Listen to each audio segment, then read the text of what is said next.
घाटंजी तालुक्यातील मांडवा हे गाव, या मांडवा गावामध्ये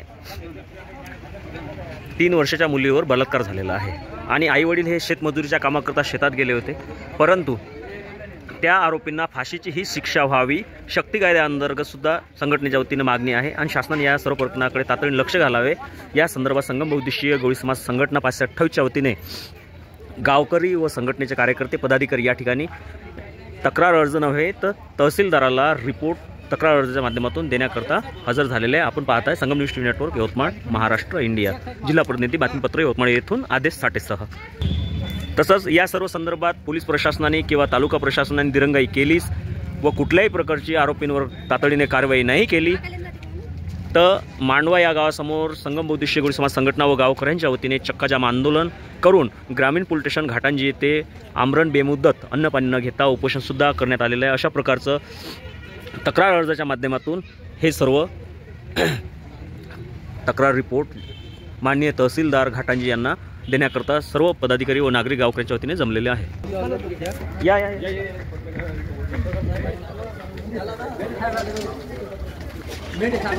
हे आपण नागरिक पाहत आहोत संगम बहुउद्देशीय गवळी समाज संघटनेचे आणि मांडवा येथील जो प्रकार घडलेला आहे, जो बलात्कार 3 वर्षाच्या मुलीवर झालेला आहे, तर आपल्याला इथं पाहायला दिसतात असंख्य नागरिक हे जीव ओतून पेटलेले आहे, हे पण पाहायला दिसतात। त्यांची एकच मागणी आहे का ज्या नराधमांनी बलात्कार 3 वर्षाच्या मुलीवर केला, कुठलाही विचार नाही केला, असं कोणाच्याही मुलीवरती होऊ नये याकरिता त्याला फाशी ही शिक्षा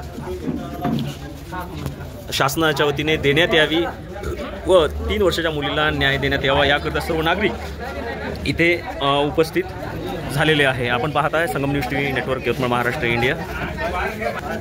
शेवटी एवढी पब्लिक असल्यामुळे जे माननीय मेंढे साहेब आहे तहसील येथील, ते पण निवासी तहसीलदार मेंढे साहेब जे आहेत ते पण नागरिकांची भीड पाहून आपल्या ऑफिसच्या चेंबरच्या बाहेर आलेले सुद्धा आपल्याला पाहायला इथं दिसत आहे। हे बघा, एवढे नागरिक ऑफिसमध्ये कसे मावणार आणि हा घडलेला प्रकार अत्यंत निंदनीय आहे।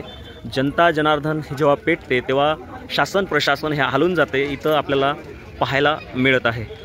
या सर्व प्रकरणात जोपर्यंत आरोपींवर शिक्षा होत नाही किंवा त्यांच्यावर कार्यवाही केल्या जात नाही तोपर्यंत संगम न्यूज टीव्ही या सर्व प्रकरणाची पडताळ करत राहील व आपल्या सर्वांसमोर हे मांडत राहील। या सर्व गावकऱ्यांच्या वतीने संगम बहुउद्देशीय गवळी समाज संघटना तसेच मांडवा या गावकऱ्यांच्या वतीने माननीय तहसीलदार मेंढे साहेब यांना एक निवेदन अर्ज नव्हे तर तक्रार रिपोर्ट म्हणून सादर करण्यात आलेला आहे। आपण माननीय मेंढे साहेबांना विचारू का हे जे 3 वर्षाच्या मुलीवर बलात्कार झालेला आहे या संदर्भात आपण काय सांगू इच्छिता शासनाला व जनतेला?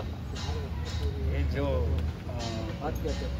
3 वर्षाच्या चिमुकलीवर बलात्कार झाले याच्यावर कारवाई करण्यात म्हणजे आपल्या तहसील प्रशासनाला कळवण्यात वरिष्ठांना। आणि याच्यामध्ये त्या लोकांनी जे म्हटलेलं आहे का बा तहसील प्रशासन जर समजा दखल नाही घेतली तर आम्ही तहसील कार्यालयासमोर आमरण बेमुदत उपोषण तर मांडूच, दखल घेऊ ना आम्ही, पण सोबत चक्काजाम आंदोलन सुद्धा रोडवरती करू, पांढरकोड्या या रोडवर। नाही, योग्य दखल घेण्यात येईल, म्हणजे यांना ते काम पडणारच नाही असं आपलं म्हणणं आहे। आणि सामान्य जनतेला काय सांगू शकलं, म्हणजे आज जनता घाबरलेली आहे का तिथं 18 वर्षाच्या 20 वर्षाच्या पुरी तर सोडा, परंतु 3 वर्षात सुद्धा हे गलत केलं आहे मुलगी हे सेफ नाही आहे, या संदर्भात आपण काय सांगू शकता एक अधिकारी म्हणून?